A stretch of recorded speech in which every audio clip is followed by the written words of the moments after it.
Hello, everyone. Welcome again. Another International Emergency Medicine Education Project live session. It's been almost 2 months since our last episode, and today we are here again to share emergency medicine perspectives of students around the world. And this time it will be Central and South American students. They will be with us. And of course, if you don't actually know the International Emergency Medicine Education Project, so maybe I can give you maybe a short background to you. This is an education project endorsed by the IFEM and supported by the United Arab Emirates University College of Medicine and Health Science. It aims to provide free resources for medical students related to emergency medicine and also promote emergency medicine. And also, we have in these resources, we have multiple different resources to provide you. Our main hub is iem-student.org. You can find chapters, blog posts, links to audio, video, and clinical image archives. And we have also IEM-course.org platform, which is we are providing free courses for medical students who are in need or who are looking for any emergency medicine related courses freely, and they can use it. Currently, we are live on the Twitter, YouTube, and the Facebook. And the messages or comments you write on the YouTube, we can see directly during this the live session. But any comments you put on the social platforms, we will try to be addressed. As you may know, we are trying to do many activities in the IEM education project, but currently we have a new collaboration which will give us a chance to produce more free courses for you. We recently communicated with the emergency procedures apps developers from Australia, and Dr. James Myers and Dr. John McKenzie kindly opened their resources for us, and we will collaboratively produce new courses for you soon in the IEM-course.org platform. Another news, it's very frequent now, almost every month or every other month, International Federation for Emergency Medicine has live sessions, education sessions. The next one will be 17th February. It's about diagnostic dilemma around the world session. And as you can imagine, multiple representation will be in that the activity from all around the world. And we are hoping you can join us for this activity too. And of course, today we will focus on the students' perspective on emergency medicine, what they think emergency medicine, how the emergency medicine affect their education, learning, and how we can improve the emergency medicine education in the medical schools. So we will look for it in this discussion. And today we have three guests. Henrik from Brazil, Yenesis from Costa Rica, and William from Mexico. And we will be very happy to hear their perspective about emergency medicine. And as you know, there are a couple of people behind this activity and to prepare this activity and to provide you this live event. The one of them is my close friend and the long-term the colleague, Dr. James Kwan, and another one, the Dr. Elif Çakal. Now I'm inviting the James here with Elif, but unfortunately Elif cannot join today, but she sent her greetings. Hi, James, how are you? Hi, Alpa. Great to see everyone. So, hello, I'll introduce myself. Hello, my name is James Kwan. I'm chair of the IFM Core Curriculum and Education Committee. I'd like to extend a warm welcome to everyone around the world joining us for another coffee chat event. Again, I would like to thank Alpa for inviting me to coffee and the opportunity to have this informal chat of coffee with our student leaders from Central South America, Enrique from Brazil, Genesis from Costa Rica, and William from Mexico. I think as a specialty, emergency medicine provides many diverse and unique learning opportunities for our medical students. And I'm really looking forward to hearing from our student leaders, the experience of students in emergency medicine, and how, as an international community, we could better support them as students. So thank you very much again, Alpa, and welcome to everyone. Thank you. Thank you, James, for joining. Yeah. Now, actually, we have very important the executive from IFEM. We are hosting today also Dr. Fionn Davies, who is president-elect of IFEM. So I just want to invite her to the screen. And hi, Fionn. Welcome again. How are you? Thank you very much. It's so nice to see you again, and thank you so much for all the support you are giving us for these live activities. No problem at all. Hello, everybody around the world. Good morning, afternoon, evening, whatever time it is with you. I'm in lunchtime in the UK. My name's Fionn Davies. I'm the president for emergency medicine, otherwise known as IFEM. IFEM is very proud to support IEM students as part of the IFEM family. We were all medical students once, and I fell in love with emergency medicine as a medical student, so we are delighted to welcome you. It's great to see so many of you on this event, and a credit goes to Dr. Shevik, Dr. Shakal, and Dr. Kwan for all the work that they do for this fantastic organisation. So welcome everybody, and please enjoy your coffee chat. Nice to see you. Thank you, Fionn. Thank you very much for the support. I don't know, James, do you want to say anything to Fionn? Yes, I would like to say, Fionn has really taken the leadership in these virtual events, and by the fact that being here and her support, it's been great. Thank you again, Fionn, for supporting our event and supporting all those virtual events around the world. Thank you. Yeah, thank you very much. You're very welcome. I'm sorry I can't stay with you, and I'll say goodbye. Yeah, thank you. Thank you so much. Thank you so much. Back to you, James. Right. As Alpa is letting our student leaders into the house, I would like to welcome those who have just joined us on the different social media platforms. So just a few words on housekeeping. This event is actually being live streamed on a range of social media platforms, namely Facebook, Twitter, YouTube, and the YouTube feed is actually being shown live on the IEM website as well. You will not be able to speak during the event itself. However, please share your questions, comments, or reflections on the social media platform you're using to view this event. We will be able to see your comments from all the social media platforms.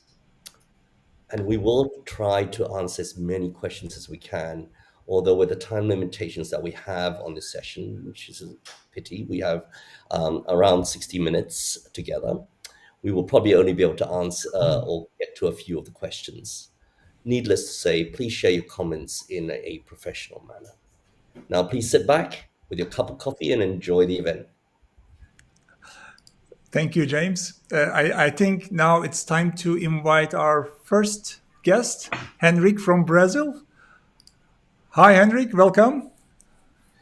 Hello. Good morning from Brazil. I'm very happy to be here today. My name is Henrique Herpes. I am in the final year of medicine in Brazil. I live in Porto Alegre in the south of Brazil, and in the same city where the first Brazilian emergency medicine residency was founded. And currently, I work with Abramed, Brazilian Association of Emergency Medicine, to promote emergency medicine within the universities. I hope to share with you in this coffee chat a little about the reality in Brazil. Thank you. Thank you so much. Thank you so much, Henrik. It's always, very nice to have you in our activities as a live guest or as a, the attendee. You're always active in our live, activities. We know you very well. Thank you so much for joining. I think our next guest will be the Yenesis from Costa Rica, I believe. Hi, Yenesis. How are you? Hi, good morning. My name is Genesis Soto. I'm 25 years old and I just graduated from med school here in Costa Rica. I am so glad to be here and to be able to share a little bit of my experience in this part of the world and listen to the other one's experiences as well. So I hope this is enriching for all of us and for the audience as well. So thank you so much for having me and the invitation. Thank you very much for joining us, Genesis. And our the next guest is William from Mexico. Hi, William. Hello, everyone. Good morning from Mexico. Thank you for inviting me to this event. Well, a little bit about me. I am a medical student at the University of Guadalajara in Mexico, again, currently in my final year after completing my clinical internship in 2021. Well, I'm very grateful for this opportunity. Also, I learned about IEM through the ISAM, the International Association of Emergency Medical Students, where I'm appointed as the current vice president. Thank you. Thank you. Thank you, William. It's so nice to have you here. I think we are all here. And back to you, James.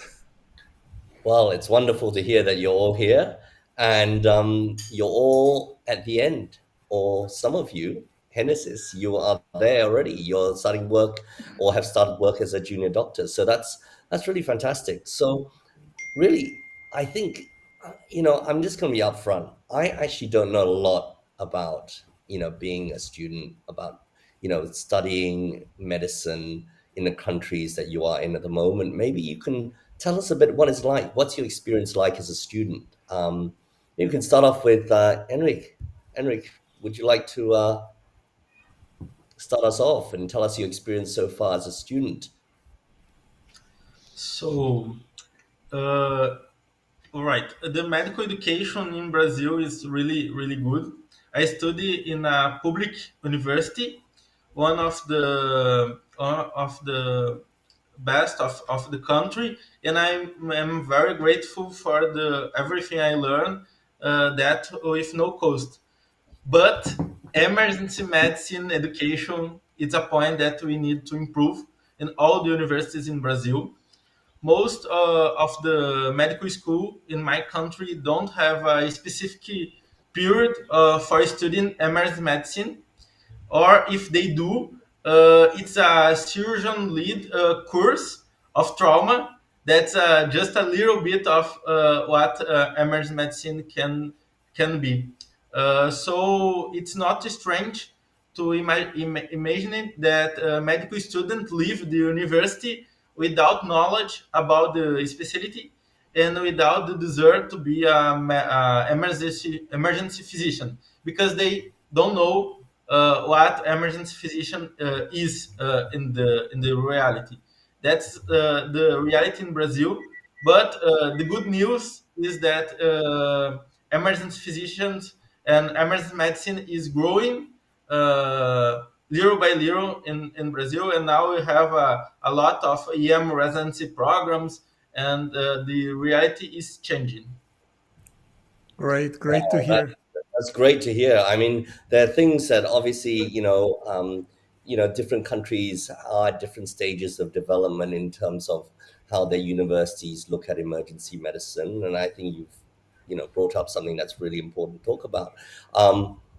Genesis, tell us about your experience when you were. Well, to be able to share my experience, I think it is important to give a little bit of background and general facts about how medicine works here in Costa Rica.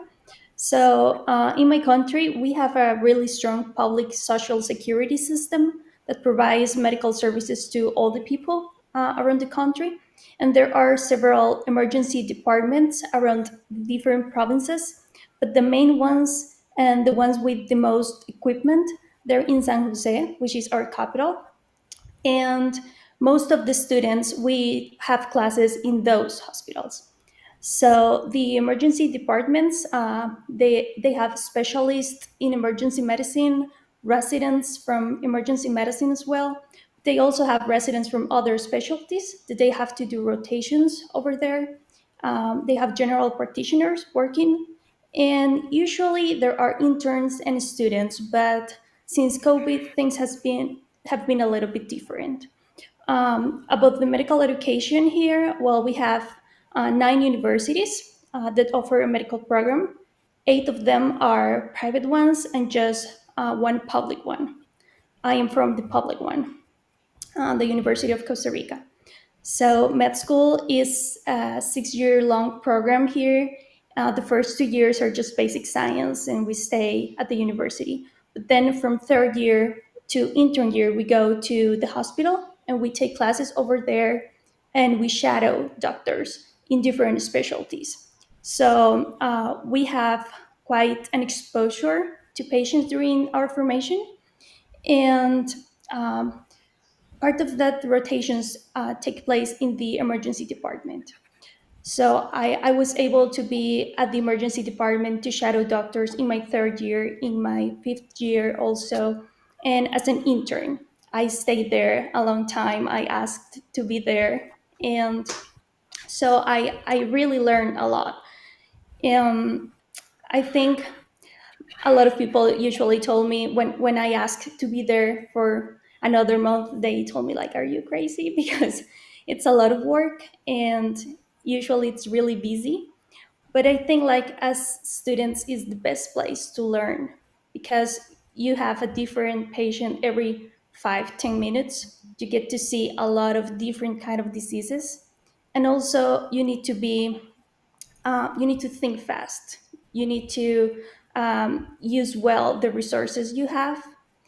And so, as a student, I loved the opportunity to be there, but not all of us have that opportunity because since we do rotations, so some of us had the opportunity to go there, but some other ones didn't.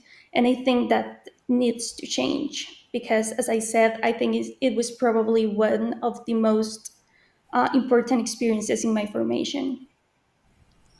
Wow, thank Wow. you. You Actually, really, yeah, this comment actually, we yeah. have a lot of times, yeah, from our students, from the international meetings and our live sessions.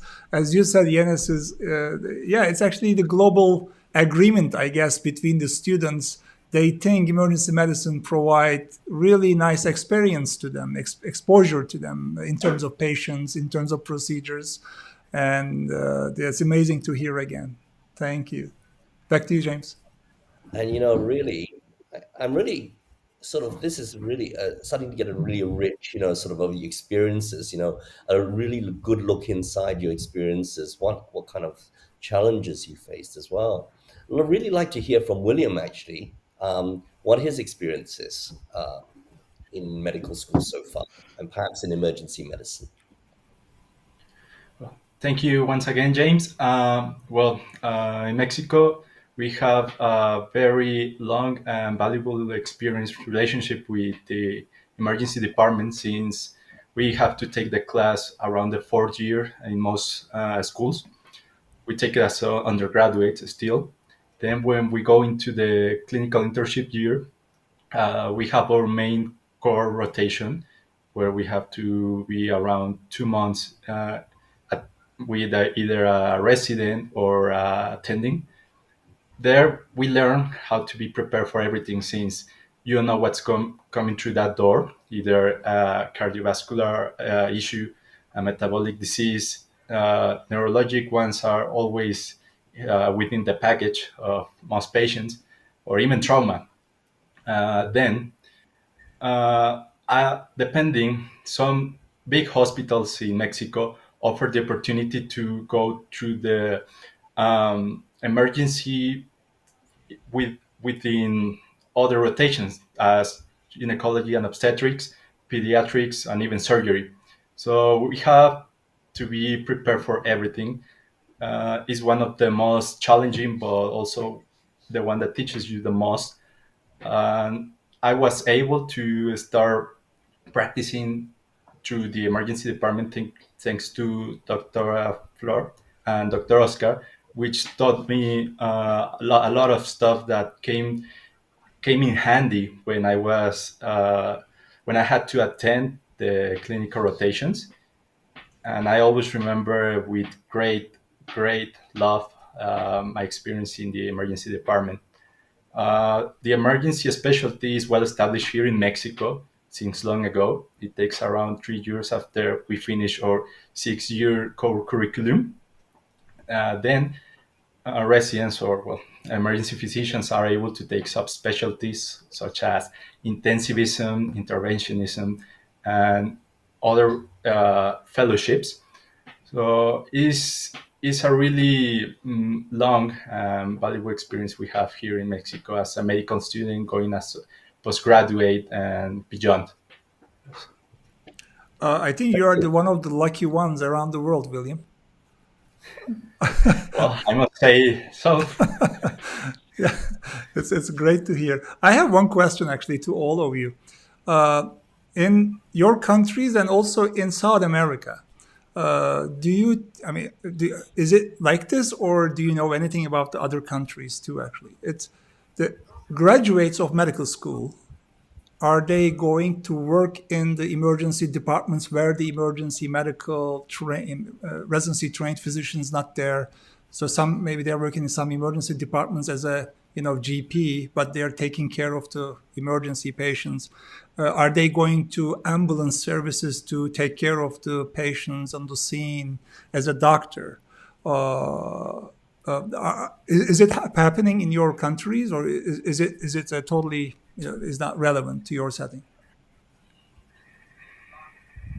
Well, here in Costa Rica, they always tell us that probably as soon as we graduate, one of our first work is going to be in an emergency room.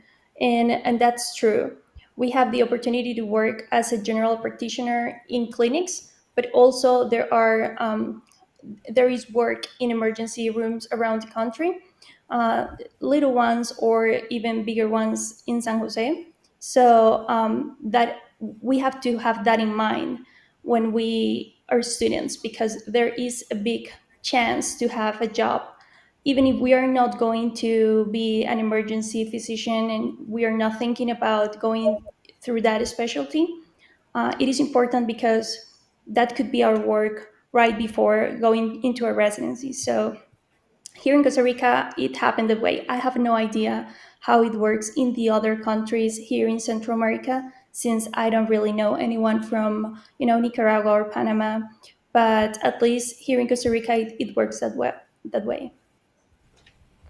In Brazil, unfortunately, many students and doctor don't value emergency medicine, and many emergency departments are led by newly trained doctors, the recent former doctors, with no background in emergency medicine. Brazil is a huge and beautiful country, but a land of contrast. We have a big public health system, and emergency is the main gateway to that system. Today, we have a little more than 50 EM residency in all the country, and the majority of this residency is in the south and in São Paulo. That's the big city of the country. None of them on the north of the country. That's not good from to the country at all. We are growing, and it's motivating, but we have a long way to go. Just 6 year ago, emergency medicine became a specialty in Brazil, and things is changing little by little. I believe that the main challenge that we have right now in Brazil is to show to the students how amazing emergency medicine is. I think that it's the big challenge now, because we need students that want to be emergency physicians and want to work in the emergency department to all the life, not just in the start to make money and then move to the other specialty. Yeah, thank you. How about you, William? Well, I have to mention that I mentioned previously about the clinical internship year, but then during the final year, the one that I'm currently taking, most of the students are assigned a public clinic, small ones usually, where they have to take care of the health of communities, usually small towns.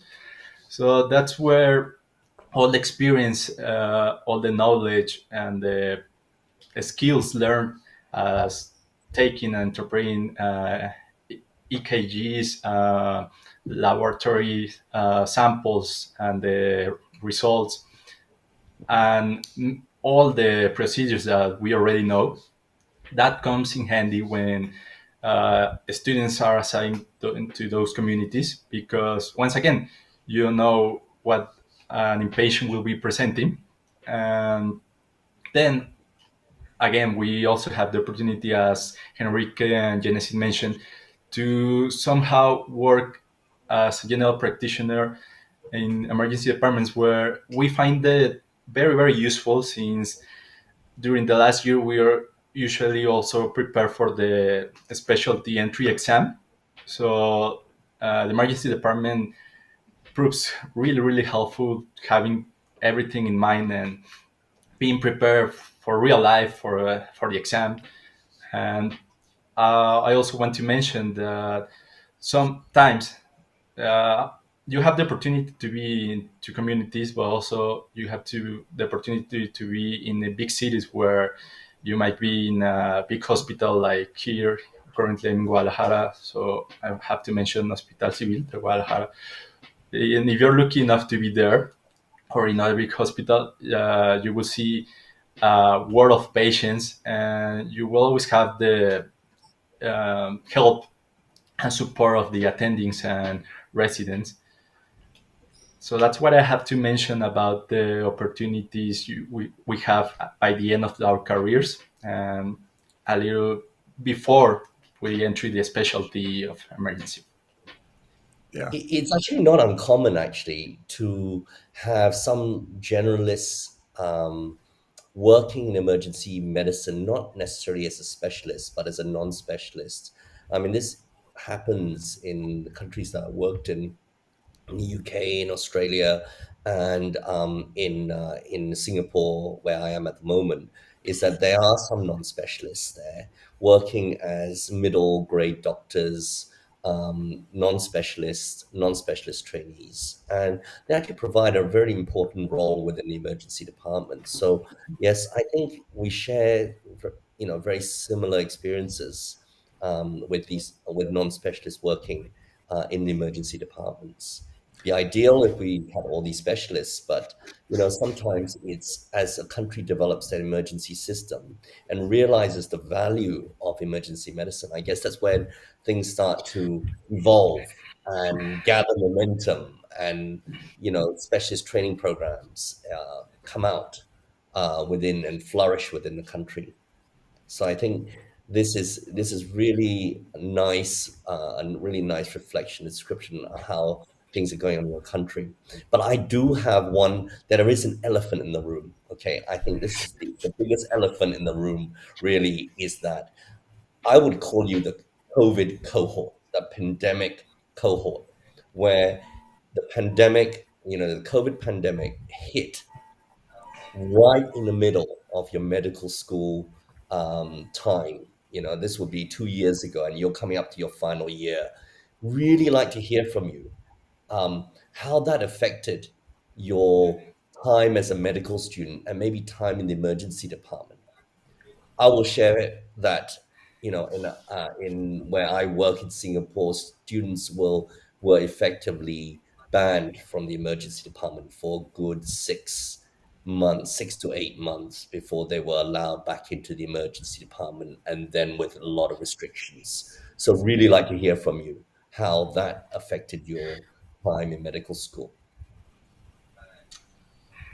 With the pandemic of COVID-19, the challenge in education have become much harder in Brazil.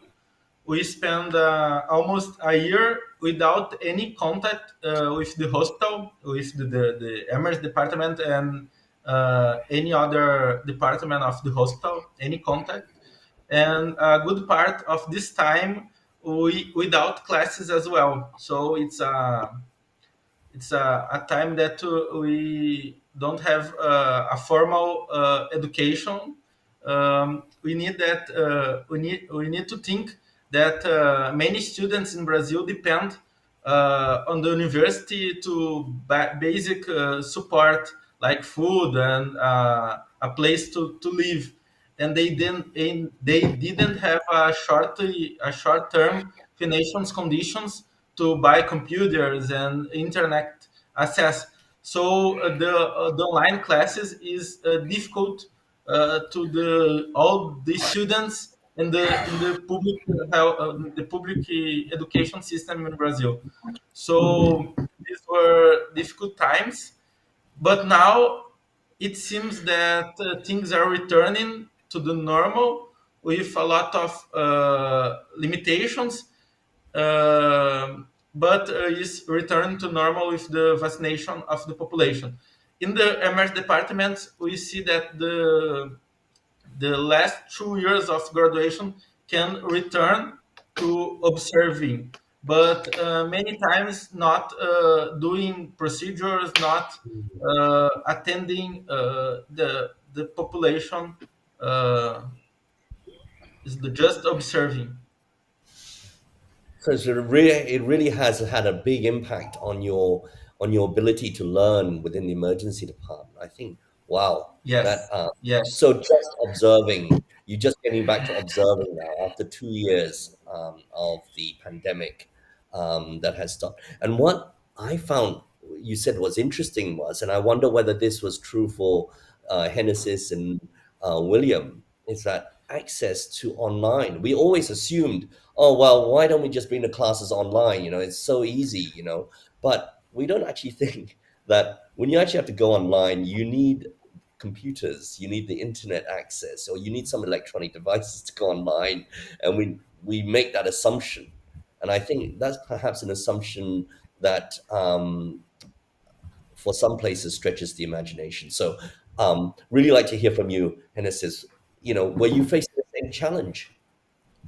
Well, yeah, here in Costa Rica, well, I was in my intern year when COVID started, and I did just 1 month, and then they sent us home, and we stayed over there for a whole year. So our 6 year program became a 7 year program, and we didn't know like when are were we going back, because they didn't know. We had no idea about the access to internet. So I'm from the public university, the University of Costa Rica, and well, I have to say that we do have an amazing opportunity to study over there, because they have amazing scholarship programs, and they really help us all. So actually, they sent tablets to all the people who didn't have a computer or internet access,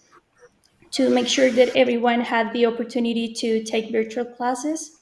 And in medicine, we did have virtual classes for a year, but then we had to go back to do our practice, the practice part of the intern year.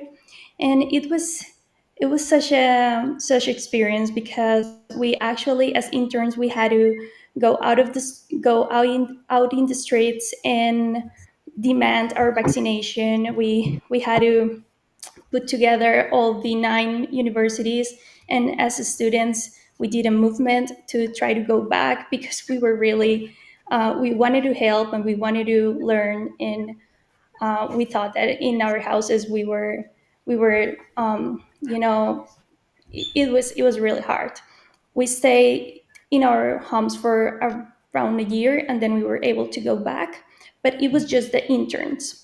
The students are coming back until now, so they stayed home 2 years, and they are not able to go to emergency room. So I think they are not going to have the opportunity have those rotations that I had as a student. And I don't know when are they coming back over there. Even when right now we have a different part in the emergency department, we have a respiratory people and non-respiratory people. So when you go with symptoms of respiratory diseases, you go to that place. So as interns, we were able to be in the non-respiratory part. So I didn't have any contact with COVID patients. That was like the only thing that changed it for us as interns. But for students, they're not able right now to go over there, and I think that'd be really sad, because it's probably the place where you get the most opportunities to see different diseases, and also to learn some procedures that in other places you're not able to learn. Yeah, I'm actually frankly shocked that your course was then extended by an additional year, and up to this point, 2 years later, students are still struggling to get back into the clinical setting. I think, I mean, I am at this stage very surprised, but in a way not surprised, because in a way, as I think you brought up, Genesis, is vaccination. So access to the vaccine itself, it has become one of the determining factors for students to return back into that clinical environment. I can say that in Singapore we have a 91% vaccination rate. We are very lucky. We are actually really lucky, and our students are really lucky. I'm not sure what your vaccination rates are. William, what are your vaccination rates like in Mexico? Oh, you caught me with a hard one. I must say, or I must accept that I don't have the hard fact right now, but so It's okay. far, Yep. so far we are lucky enough, because when all of this started, it presented as a big challenge for everyone. I must say, the universities, students, and also the public health system, Yep. because when it all started, I was at the moment during my seventh semester, about to go into the pre-internship, which is a semester where we mostly take pediatrics and gynecology and obstetrics rotations, but then again you have the opportunity to go into the emergency parts of each one. um, but also hearing from colleagues, friends, which were at that moment in later stages of the career. At first, they were taken off the hospitals because of this, their situation that was presenting so rapidly. So both the universities and the hospitals were worried about us. So at first, we were taken into this virtual teaching method, which some of institutions were already working with it, or with hybrid models. So they were not new to it, while others, they struggle a little. Then when the vaccination started at the beginning of 2021, most of the people I know in big hospitals in big cities, even me, which at that moment I was living in Puerto Vallarta, which is a medium-sized city, we were lucky enough to get the vaccine so fast. I remember that I got the first dose in February, and the second one by late March, the beginning of April. So that gave us security. We felt like we were cared by the hospitals. We were taken in consideration, and as I have to speak as a whole, we Mexican students, we evaluate the opportunity to be in the hospital. We we say that we are ready for everything, from again taking samples, um, helping uh, helping a patient move from one place to another, and also, well, doing the procedures we have to do, again, from the easy ones, as taking a EKG, to uh, putting on a folly. So then again, sorry. Then again, when we were allowed to the hospitals, it was very, very satisfying because taking off that part of the from the medical education, it is a little. It would be a pity since it prepares us. It makes us feel prepared for to to practice as a general practitioner, and also again to be ready when we go into residency, whether you go into emergency, internal medicine, even surgery. It makes you feel prepared to be to have previous experience at the hospitals. Um, well, again, currently, as I accepted previously, I have not the hard fact about what's the percentage of vaccination. However, currently what's happening is when students are going into when they are going into their internship or even the pre-internship semester, they are getting the vaccination previously. So the public health system and the institutions have done a very, very good job ensuring that we are all protected and we all have the practices that we must have to be the best physicians we can.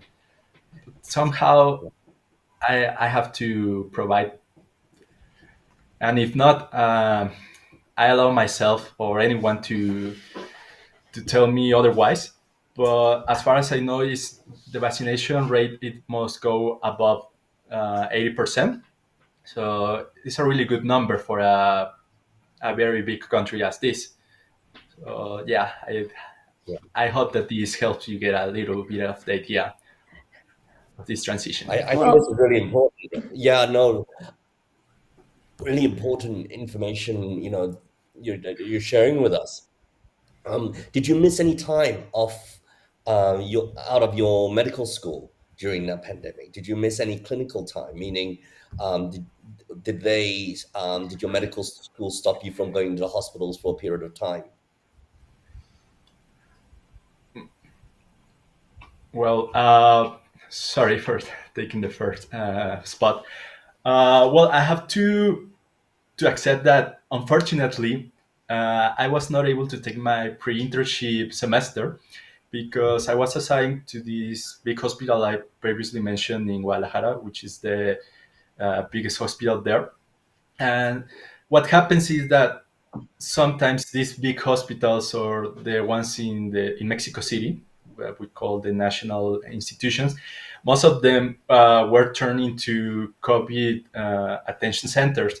So they were not taking any other type of patients as it happened in Hospital Civil. So once again, the board of directors they were very very honest with us, and they told us that they wouldn't take the risk of any of us getting infected or having a more severe mm, outcome. Then again into the when I started my clinical internship year in January last January, then we were going into there with the idea that we were taking only into those services that would represent the least risk. Per se, when I rotated during summer in the emergency department, as I think it was Genesis who mentioned, that patients are usually assigned into two different parts of the hospital. Let's say when they present with any respiratory symptom, when they have cough, fever, even diarrhea, or any symptom that we already know that is encompassing to this big COVID and all of these variants, they are assigning to the respiratory triage. Any other patient presenting with any other disease might go to the emergency department. But then again, we have to ask those hard questions as if they were in contact with someone who was just diagnosed. Also, if so, Uh, how long has it been uh, since they were when they got their laboratory test negative? So yeah, it has been a lot of work for the physicians, for us to ensure that we provide the care to our patients while also protecting ourselves and also the patients that are already in the hospital. Yeah. It sounds like really it's been a great big impact on, in Brazil, in Costa Rica, and in Mexico. That it has been a real impact these 2 years on your medical education, which I guess brings us to the next question, doesn't it, Alpa? Yeah, Really, it is. Actually, we should everywhere really around the address. world. Yeah, I agree. I agree, James. It's We should similar really here, address actually. it. Yeah. Yeah. Um, you know, I guess there will be a cohort of students that actually will graduate with less clinical experience than they would normally have done, prior to the pandemic itself. And I think this is where we can really help them, can't we? We can help them, the universities, the local hospitals, the local emergency medicine organizations, as well as the broader IFEM community and the IEM community as well, to help support this. Um, I guess to bring that lack of clinical experience, how we can, we've got to think about ways of how we can address this, how we can help. So maybe, Enesis, you have graduated, you are now working. Really like to hear about, what kinds of, having not had as much clinical experience as maybe you would have liked to in the last 2 years. What What was a big challenge for you when you got in when you started practicing as a doctor, as a junior doctor?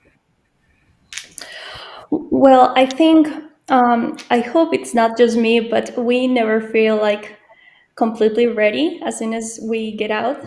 At least in my personal experience, I always, realize that I have so many things to still to learn. And as soon as we finish, I remember the last day was a blast, and I was actually in the emergency room department, and well, we did a little reunion with the residents and everything was happiness. And then the next day I realized, okay, now it's my responsibility. Okay, now I don't have the residents to save me. Now I don't have the attendings to tell me what to do. And I think it's really important the experiences I got from my rotations over there, because at least I feel secure in one thing, and it is I think I learned what what to ask in a patient, and to be sure I have time to work and do diagnostic work, and when what things are really important to ask as soon as the patient comes in. So I remember my first rotations in emergency room, things so basic like, for example, vital signs, that kind of stuff that usually you see the patient come in and it looks well, but that kind of things that you need to ask, that kind of medical information you need to ask in every symptom. I think my rotation in emergency medicine really got me ready to it. And so at least if I don't know everything, I do know what things can kill the patient and what things I need to think fast and I need to rule out as soon as I see the patient coming into the room. So I think that was one of the most important things I learned from emergency department. About procedures, or about things that I would like to, to I would love to have more experience. Probably the airway management, the intubation, that kind of that kind of practice stuff that I think I didn't have enough time to learn, in part because of COVID and in part because of we are with residents who really need to learn as well.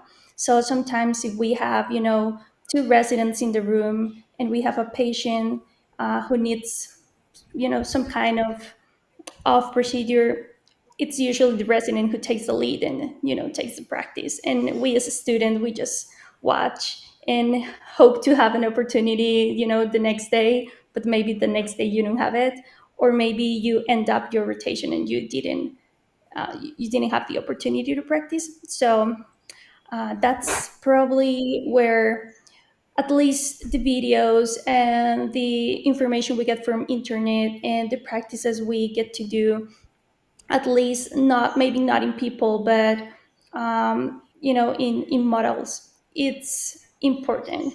But if I have to say something that I would change from my experience over there, probably would be to be able to do more procedures and to be able to um, get like ready in that kind of situations. But at least in the clinical part, in the diagnosis and the treatment and that kind of stuff, we did have a good formation, and the doctors let us be the ones who, as soon as the patient comes in, usually, at least here in Costa Rica, usually the intern is the one who goes and do the physical examination and the clinic history, and we try to figure out the diagnosis and to figure out what to do, and then we go to a resident and try to summarize the most important things. The residents go with us and check up the patient as well, and then we go to it, the attending. That's the way we work over here, and maybe it's not as fast as in other places,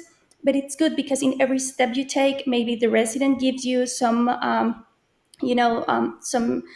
some new information, so some feedback, and then you go to the attending and you get a new feedback. So every patient, it's a really big opportunity to learn.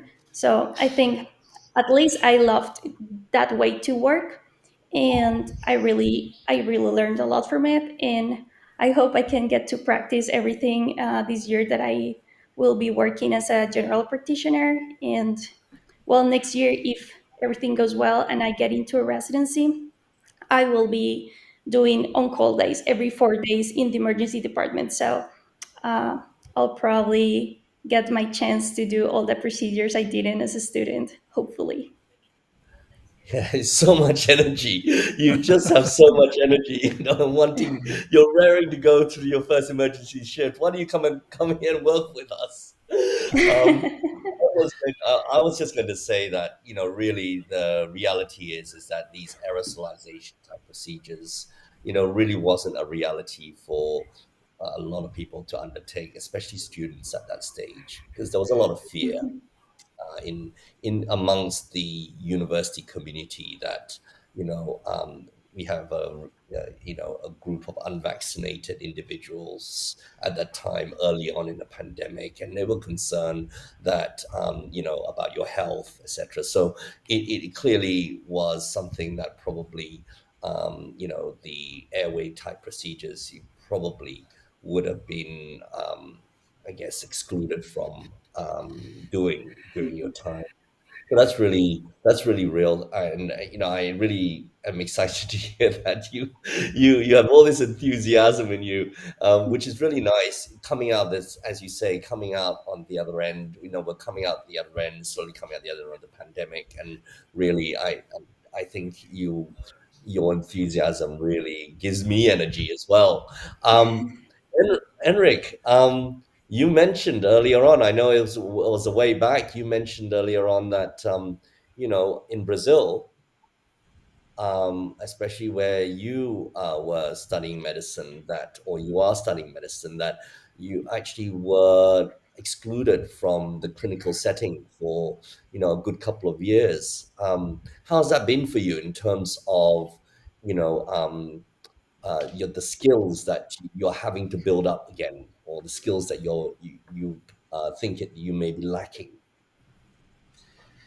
So it's a hard thing because we need to know this procedure. I think I totally agree with Genesis when she told about the necessity to hands-on to do this, because when we will graduate. In the next day, we will make some shifts. We will need work on the clinical scenario. So in the my first year of pandemic, I don't have any clinical classes, any clinical scenarios. I stay just in home, and in my second year of pandemic, I returned to the hospital because I became an intern. When I was academic on the regular classes, I didn't go didn't I went didn't go to the hospital. But when I become intern, I return with limitations. What I saw now, what I see now, is that the people uh, uh, told that I will have the opportunity to do this procedure later, but this time I don't know if this will happen in the future. So we need to improve this experience with extra shifts, um, not related to the formal education. What I can say that I ask for a residency, or I ask for attendant to stay with her, or stay with she or he in the hospital in my free time, and then maybe I can see more patients. Maybe I can do some procedures, but it's on my free time, because on the regular rotations things it's not so good to do this procedure, or do the clinical expertise that I need receive. Yeah. Are the students in Brazil getting access to vaccinations, to the vaccine itself? Yeah, I am have the 3 doses now, and the other students too. The population here have like 70 percent of vaccination. So vaccination rates are good in Brazil. Uh, our students in the university, almost all of them have the vaccination, but the gesture, the university don't allow yet the return of these students to the clinical scenario. Alpa, this is just hearing from Yeah, our three of our student leaders. I think we share the same problems. I I mean, we agree. share the same I agree. we concerns about our students. we have we have some universities with protest with that. We have some students that don't go to any classes to protest, and some residents that don't attend any more patients to protest, because without the students the residency works is much harder, and the population don't have the the access to the public systems as they have when all these people is working together. Because I know that students is on the department to learn, but he and she is important. They is important to the work, to the flow, because they help with the medical records. They help with the ultrasound. They help with these things, and without this help, the work, the public health system is collapsing. Yeah, we did Well, have the same here in Costa Rica. Mm. I think we did have manifestations to get the vaccination for the interns last year. We did have the first one in August, and probably the main reason why we had it was because residents and attendings they support us and they went out to the streets with us to tell that we really needed the vaccination to go back and help. And I think right now that in Costa Rica students are going back to school this month actually, and I'm really really excited about it. Even if they have some limitations, at least they get to see patients and go back to a little bit the normal life they had before. And as Henrik said, they're so important. I think we're all important, even if you are in your first year or if you are in attending, you have a work to do. And I think everyone goes with that idea of helping the patient. So it's good to see that they're coming back, and I hope in Brazil they go back soon as well. Yeah, I think this is really, this is, I mean, I actually picked on, something, as I said, the elephant in the room. Really, I think this has really stirred up quite a few emotions. And certainly it was very enlightening to hear how advocated for the students, for students to go back to, you know, um, to the clinical setting, to back to the emergency department, and having to take the protests in the streets to have your vaccination, access to vaccination it really shows a great advocacy on your part, as a group of students and as leaders, to go and advocate for this, as part of your education, but also more importantly as a way of addressing some of the inequalities that are out there, in terms of access to vaccines. Um, Alpa, what are Yeah. your thoughts?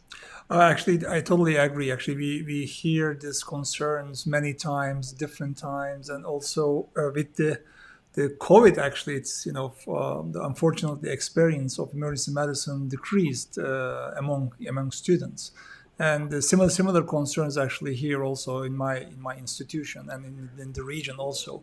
Besides the COVID, actually, how affect the students' exposure.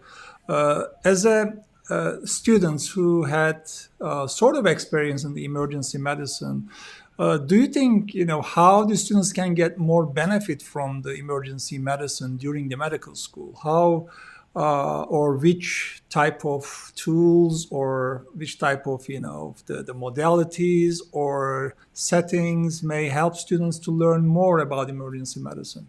Do you have any the opinions for future recommendations for your educators? Well, in my part, I think that to be able to be right, right between the attending and the residents, and to be involved in the with the patients, it's probably for me it was the best way to learn.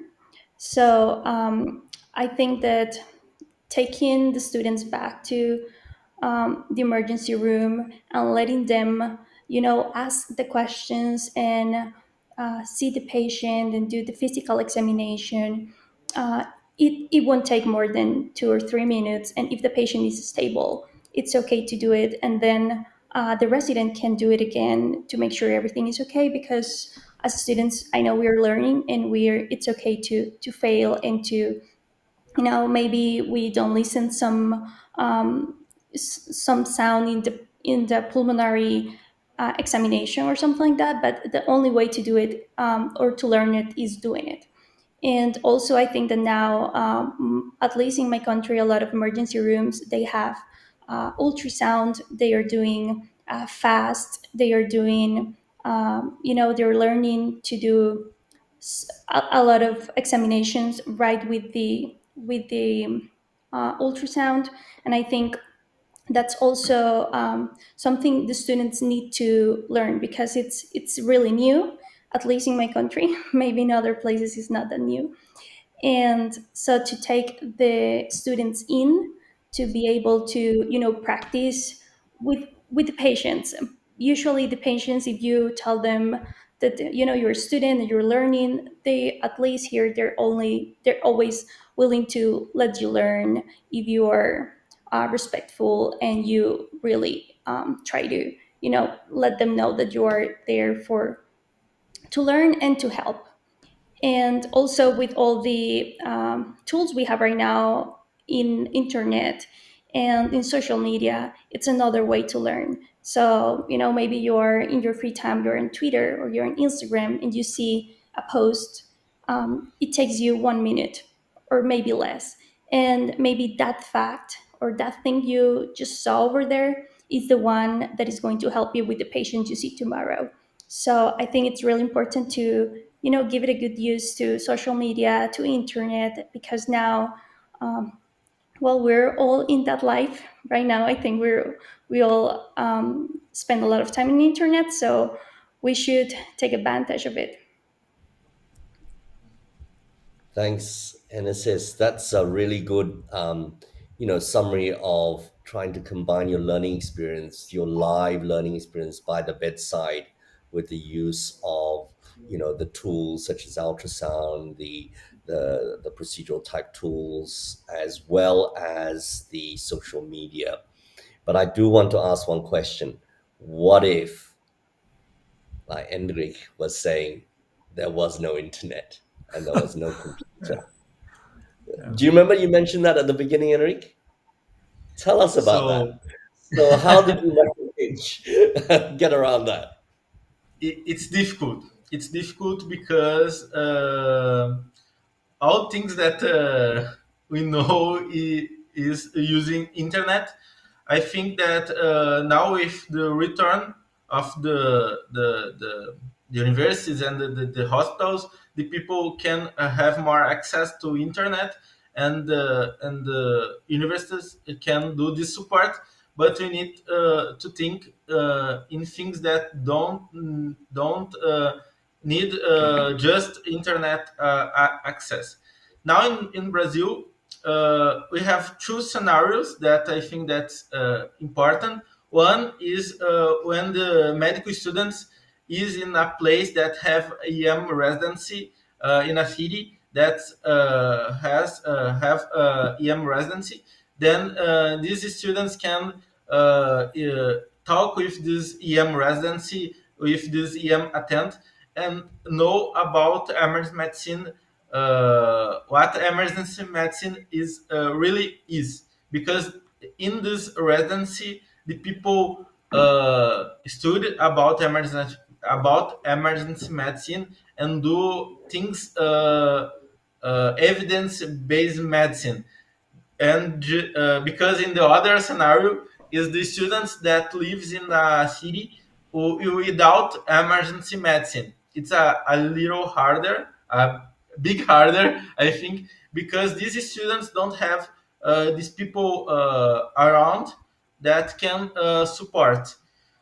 Now in Brazil, the Abramed is working to help these students, especially these students that don't have emergency physicians around, but internet is the best way that we can find to help these people.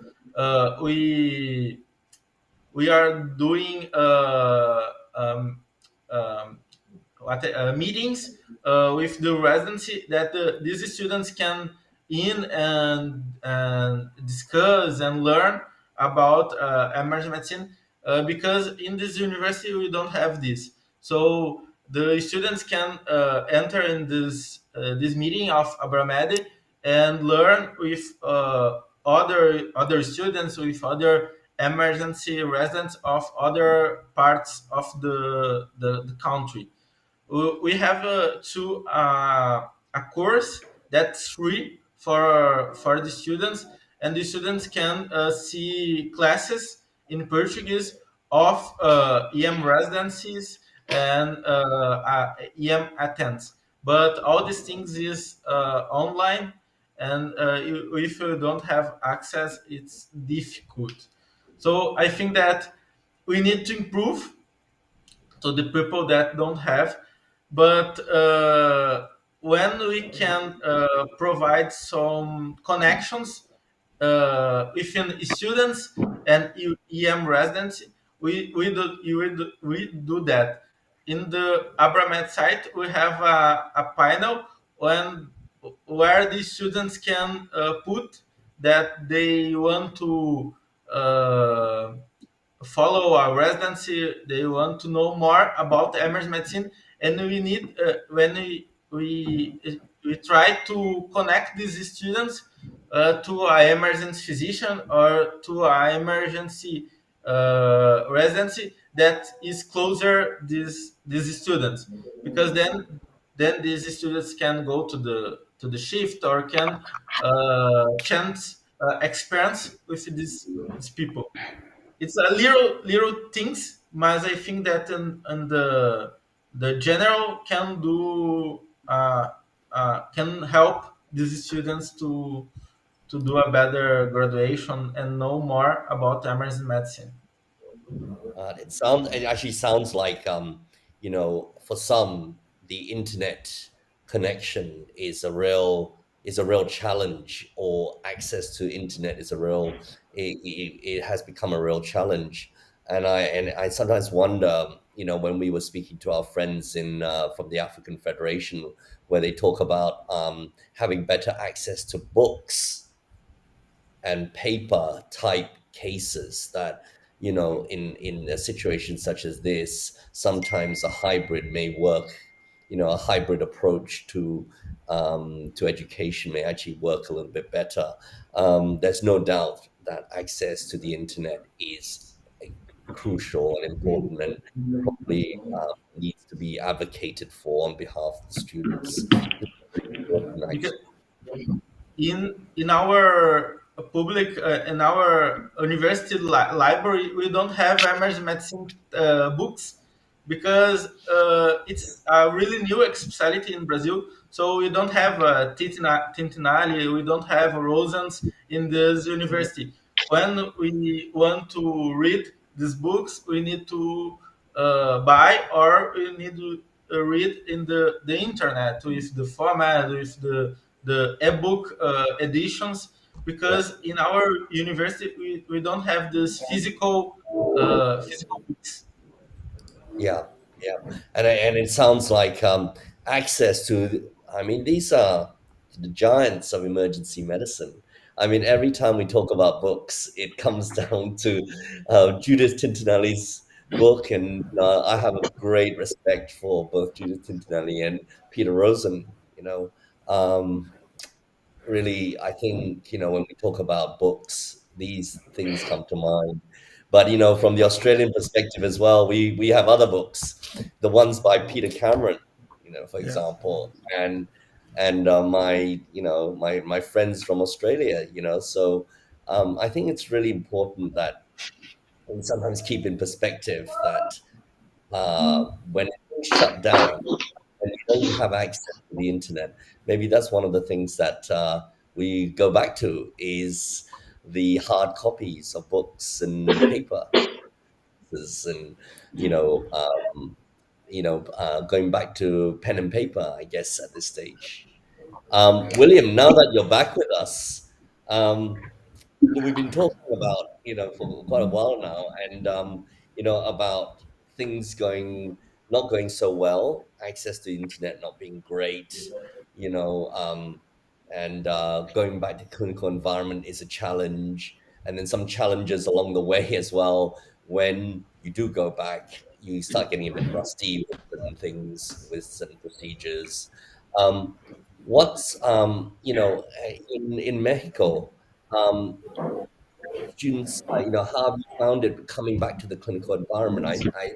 Beginning, you said you missed a little bit of time, at the start of the pandemic. So when you returned, did you manage to um, get the skills, learn some of the things you missed out on?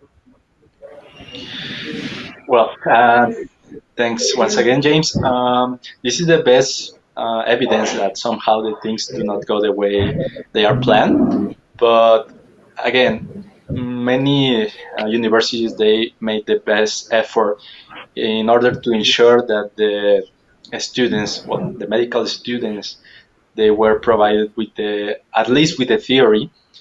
And when eventually the things would became easier, they would allow us to go into the hospitals as it happened. I have to agree, as previously mentioned, that even though we are keen on the practice, keen on being on hospital, when you have to be there, you ask yourself, am I ready for this? Am I ready to perform a physical examination, to perform any procedure that I'm asked to, even to provide, even though not the official or let's say legal diagnosis, but somehow to provide my opinion about what's happening with my patients, as we are asked to, since it usually happens, and I think it must be the same around the world. Every morning we start with the rounds. So if you are lucky enough to be on ward the previous night, you have to take care of all the patients and get to know everyone who comes into the service the previous night, even during the evening. So the next morning, when the residents or the attending physician who's arriving the next day, you have to let them know about the latest information on every patient, about what procedure was performed, about what treatment medication was suspended, applied, etc. So you have to, even though you don't have the whole responsibility, we take care of our patients, we take the toll. And yeah, you ask yourself, am I ready for this? And when you are in the middle of the pandemic, you also doubt a little about your skills, about your preparedness. But in my case, I'm an advocate for continuing medical education, and I'm not new to distance learning, since enrolling and affiliating into different medical colleges and associations. As I have to mention here in Mexico, the Mexican Society of Emergency Medicine, SMME.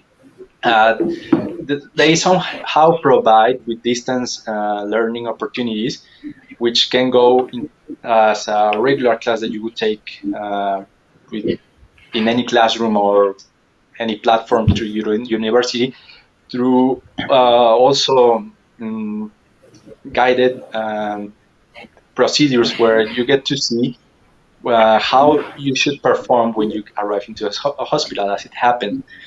Somehow also I have experience and have knowledge of many medical-led associations, as it happens with many local committees of the IFMSA Mexico, where we partner, or we try to get to know our population, our students, and ask them how they feel, if they feel prepared enough, what they need to learn more about.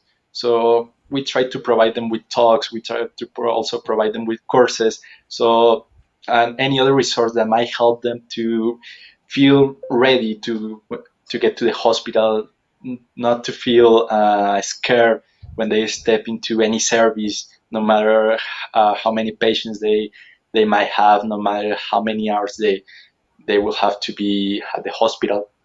So yeah, it's a little hard to be in the middle of the pandemic when you are about to go into the hospital, but it's also I wouldn't change it, because it makes you feel like, I would say, like Rambo, because you are in the middle of the war zone. So then again, you have to take care of yourself, take care of your patients, take care of your family when you go back home. And yeah, it makes you feel, at the end of the day, when you turn back and look at that as memories, you feel thankful. You feel thankful for such an opportunity to be in the middle of all of this. And hopefully it will provide more experience and better skills that otherwise it wouldn't have happened. Thank you, At least William. it will give us a good story to tell our grandchildren in a couple of years. I love Of that course. analogy about Rambo. But it's actually interesting, sort of, of what you said. It's like we're all digging in, aren't we? Digging in, help some in whatever way we can. So really, I thank you for being so honest with your with sharing with us your experience, and your thoughts, and around the time when effectively all of you were hit. You were right in the middle of it in your middle medical school, and you were hit really hard. So really, my hats off to you. I admire you to have come this far and still have a smile at the end of the day, and still have so much energy to go on and to pursue and finish medical school and go on to take on whatever residency you end up taking on.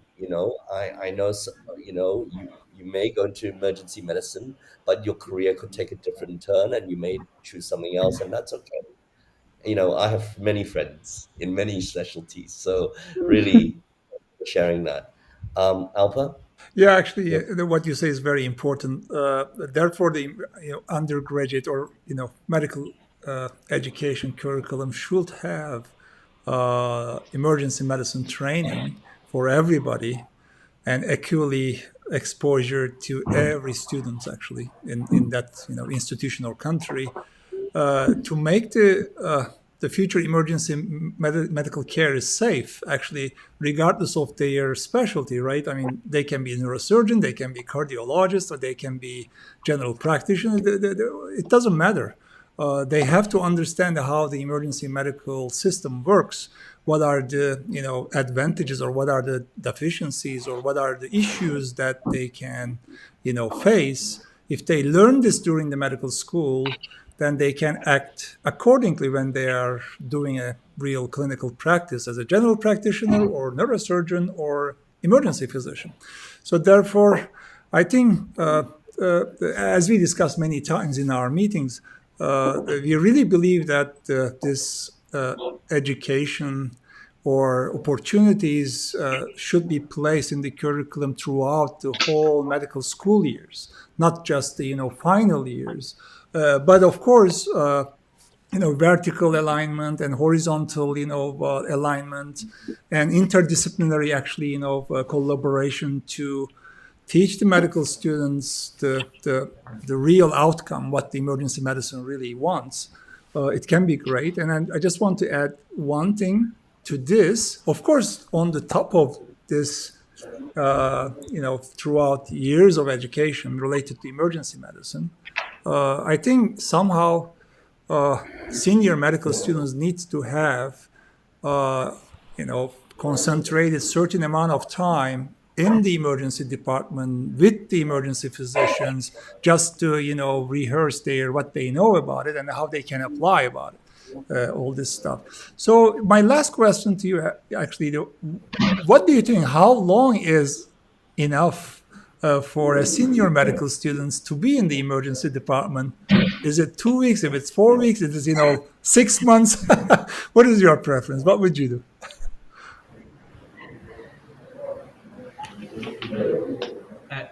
Well, I would say that's a hard question. As an intern, I did 1 month of medical emergency and 2 months of surgical emergencies. So in my whole year of intern, I did 3 months in the emergency department, and I think it wasn't enough.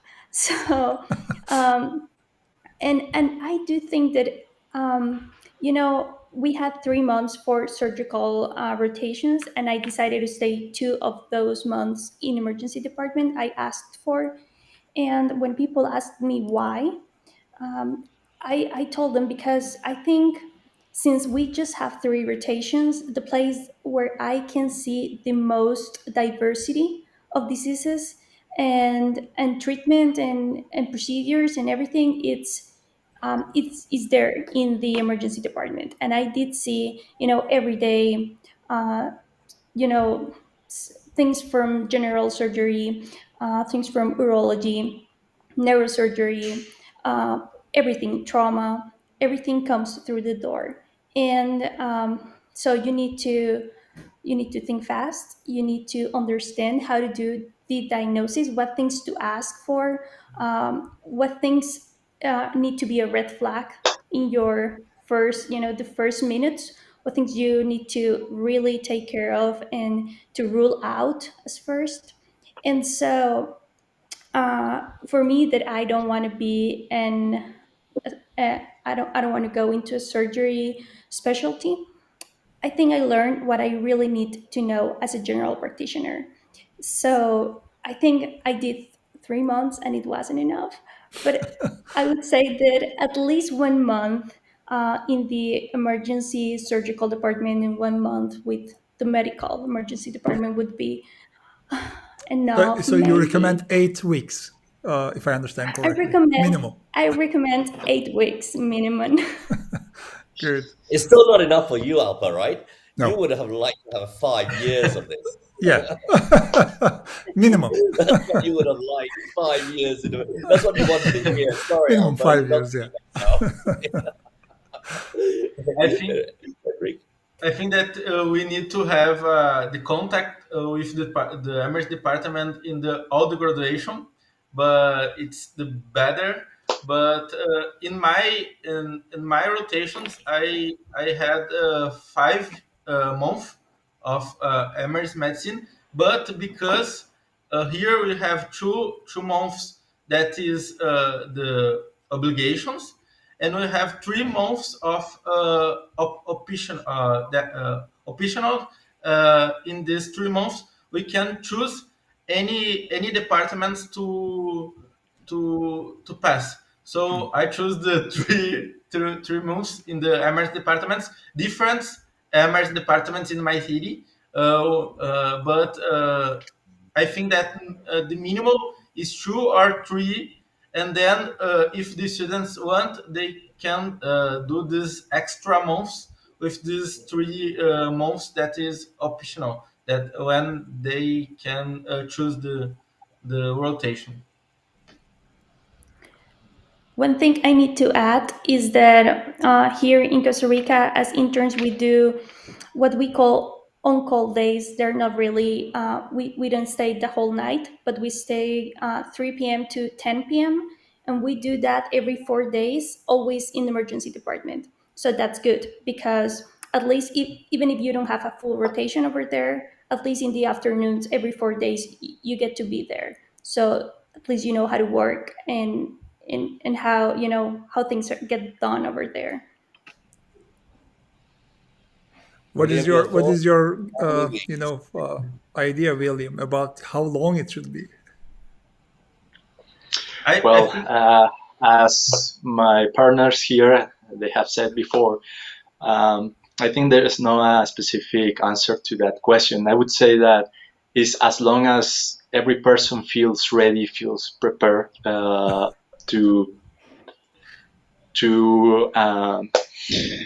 go into a hospital and say, like, I don't need to be more in the emergency department, since again, I remember that since my fourth semester medical school, even when we are not required to go into when we are not required to go into the hospitals,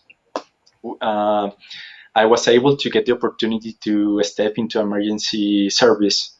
And well, that was because I had the interest into learning. I had the interest to practice and to be ready to be the best intern I could, and well, beyond, to be the best physician I could.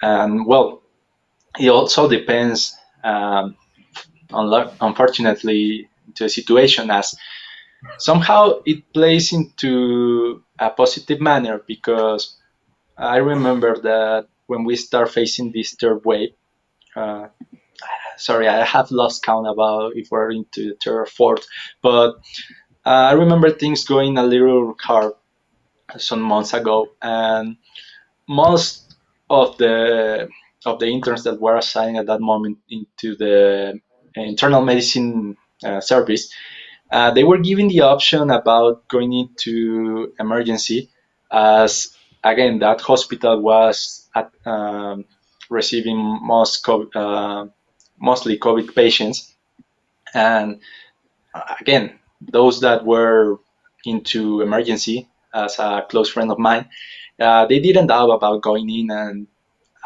accumulating a total of a little more 4 months into the emergency department. I wasn't lucky enough to be given that opportunity, but I would take at least 4 more months of emergency.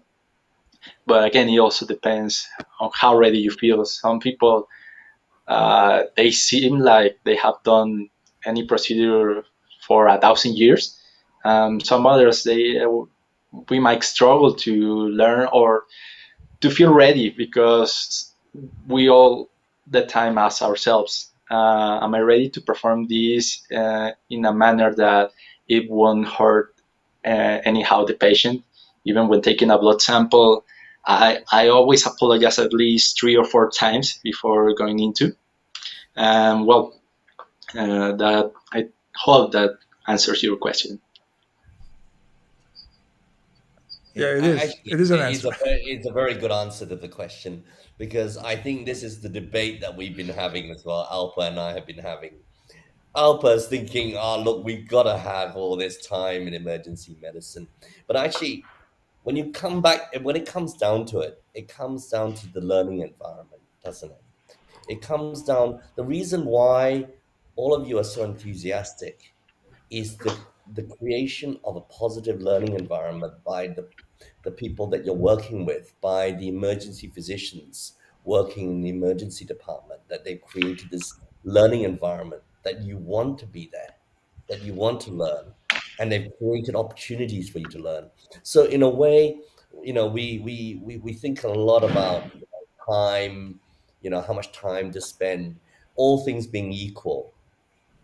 But I think one big thing that keeps rearing its head, when we have these discussions is, what is the learning environment like as students in the emergency department?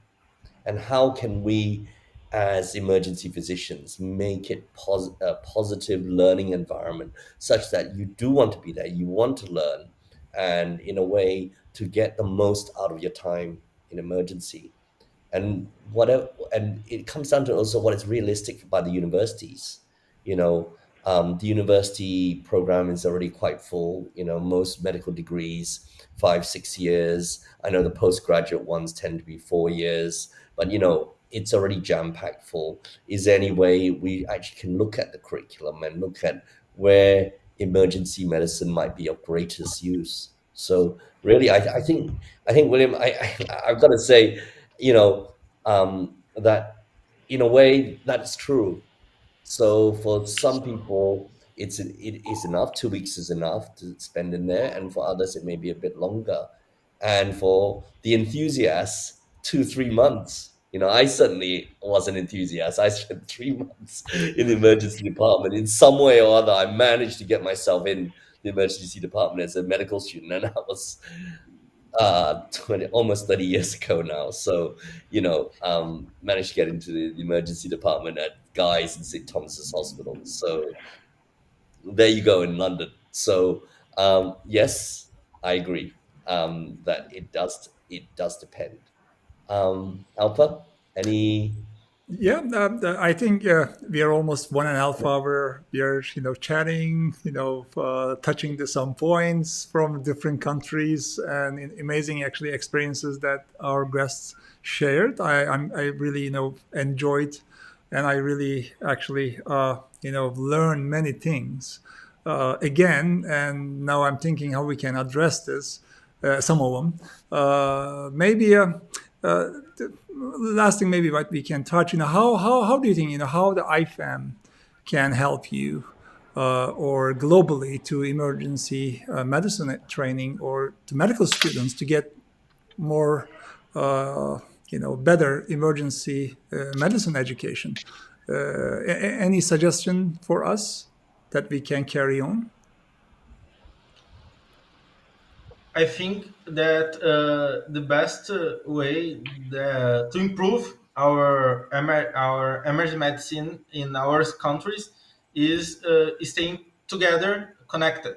I think that IFM can do a really good job connecting us to change opportunities, to change experiences. So I can help the other people in the other country, and these people can help me, and then we can do a really good job to the global community. So I think that the main beneficials to me is to connect all these people that want to build emergency medicine, good emergency medicine to all these countries. My suggestion would be to maybe get the residents from emergency medicine a little bit more involved, since as students we usually stay a lot of time with them. Here in Costa Rica, we do have we do have specialists who are our teachers, but the what really happened is that we stay most of the times with the resident, and we do most of the work with them. So I think it would be great to get the residents more involved so they can take the students more involved as well, because I mean I didn't know about this until recently, and I have been 7 years in the career, and now I realize, like, why didn't I know about this? And I think it's because well, maybe I didn't look up enough, or maybe I just, the teachers who are involved, I met them in the last year.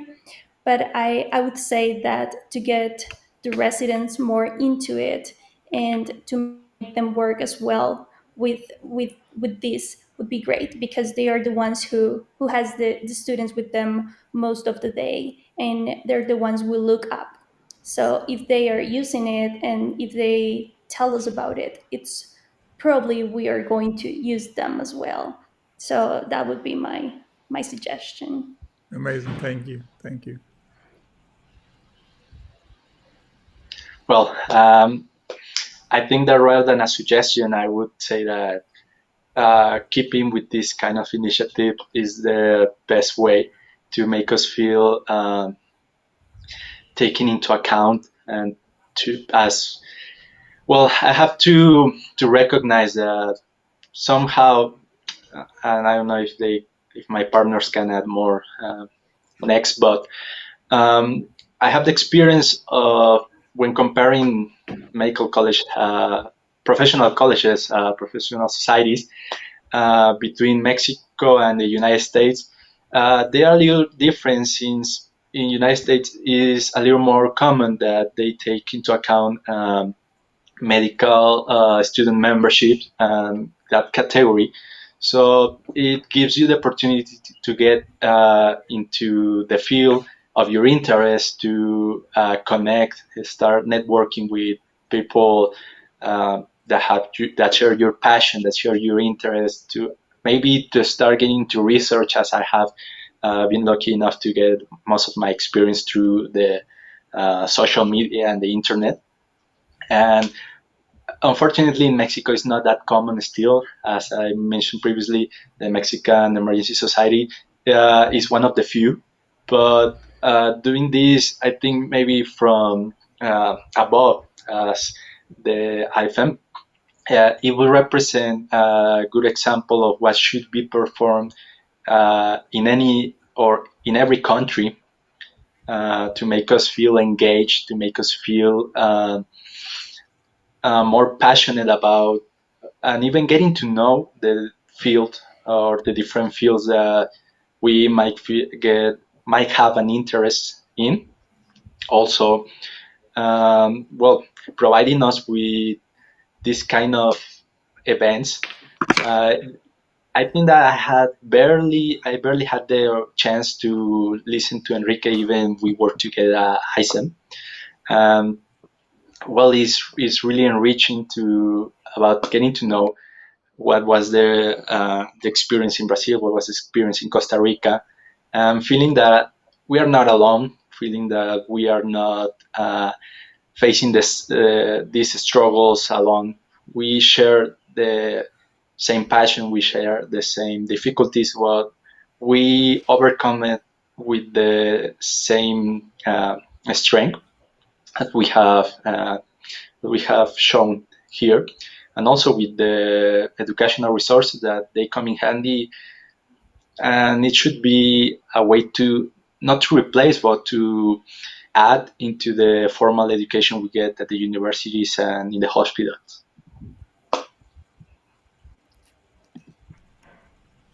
Yes, back to you, James.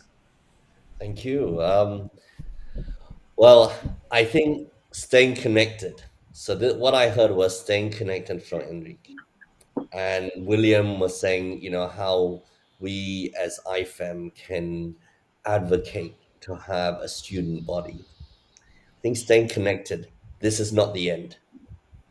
We are having if I'm not wrong, the first medical student summit at ISEM 2022. It will be a virtual event, and we will be inviting students and student leaders to this event to share our experiences, to share all our experiences across the world.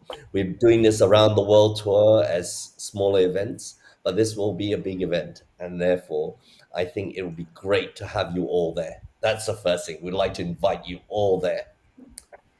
With William's thoughts around advocating for medical students, I would say yes. I think we are advocating.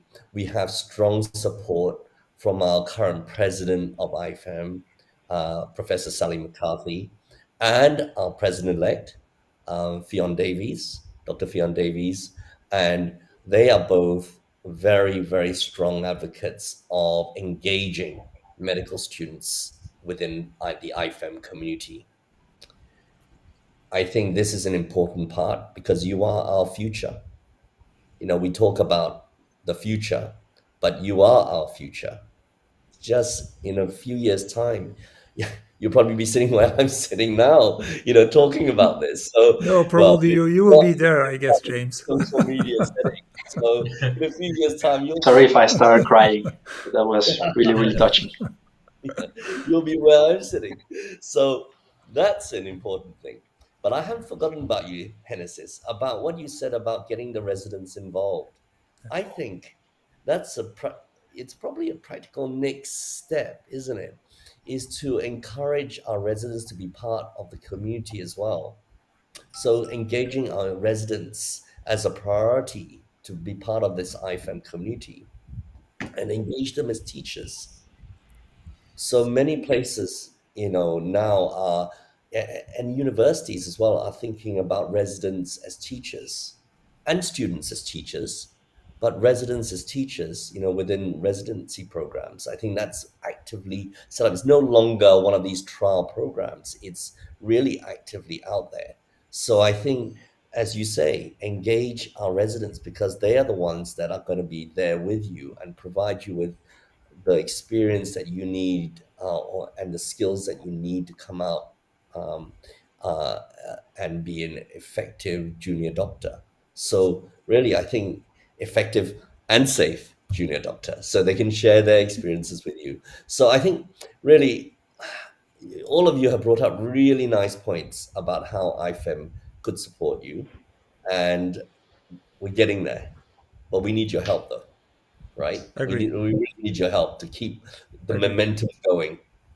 You got your fingers Yeah, crossed. fingers crossed. The momentum going, because I certainly don't want to be sitting here again. In 10 years' time, I want you to be sitting here and maybe interviewing me. No, I think you'll be here. What my experience was when I was a medical, when I was a specialist in emergency medicine. I think that's the nice thing that I'm seeing now. So thank you for sharing your experiences.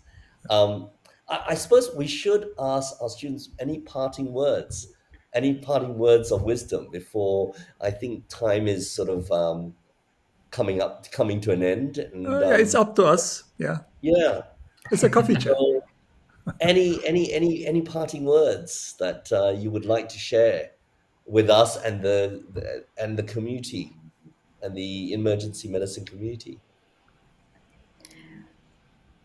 Well, I'd like to first, well, thank you for the opportunity in the chat, and thank you to Henrik and William, because it's great to hear how things get done in other places. And I think at the end, in the world we live right now, we are kind of citizens of the world. We feel like we can be anywhere really easily, and I would love to make exchange programs in medical school more often. I know they do happen, and they exist, but maybe between even emergency or in the residency of emergency, to be able to go to other places and see how things get done, and then bring good ideas to our places.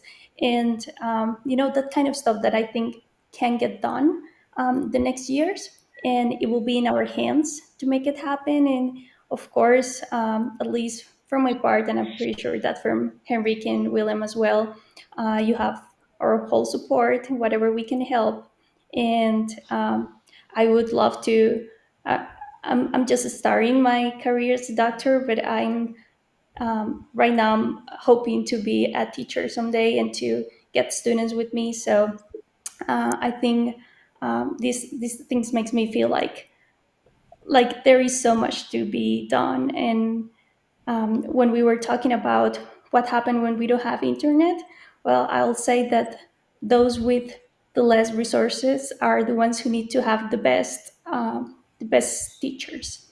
So I hope we get to be those teachers in the future, and maybe in your chairs, or maybe in the emergency department, or maybe in whatever place we're working, to be able to share our knowledge, and to learn with the students as well. So thank you so much for giving us this opportunity, and to that love you guys have to teach and to share the things is it's contagious. So thank you so much for the opportunity.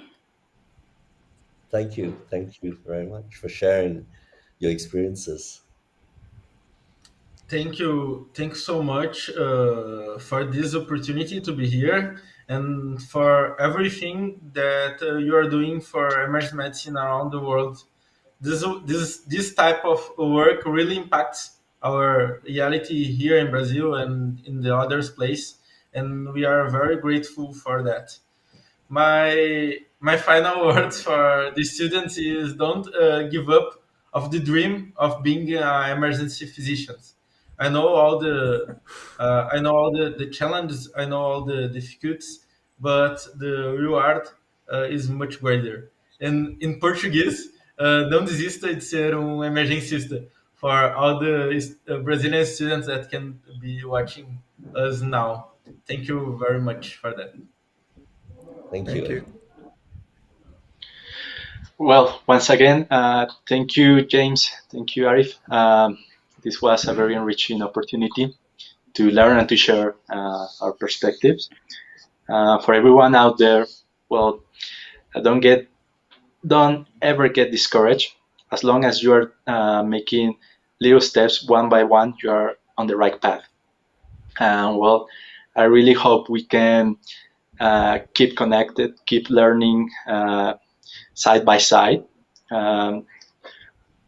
learning from the experienced physicians, experienced teachers, and also giving us the opportunity to actively get involved.